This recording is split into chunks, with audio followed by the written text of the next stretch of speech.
കേൾപ്പറയാൻ വേണ്ടിയാണ്. ഒരു മുതിർന്നവരിലേക്ക് മടിയിലാണ്.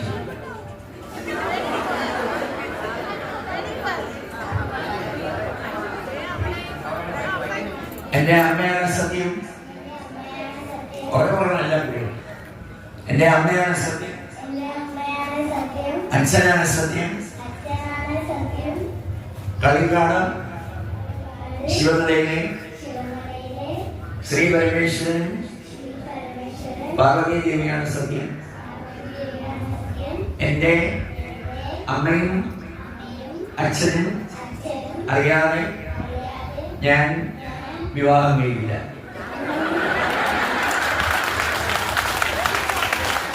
ഇന്നത്തെ കാലഘട്ടത്തിന് അനുയോജ്യമായ ഒരു പ്രതിജ്ഞയാണ്. നമ്മൾ വളർത്തിക്കൊണ്ട് വരുന്നത് നമ്മുടെ കുഞ്ഞുങ്ങൾ. അവരാണ് നമ്മുടെ സമ്പത്ത്.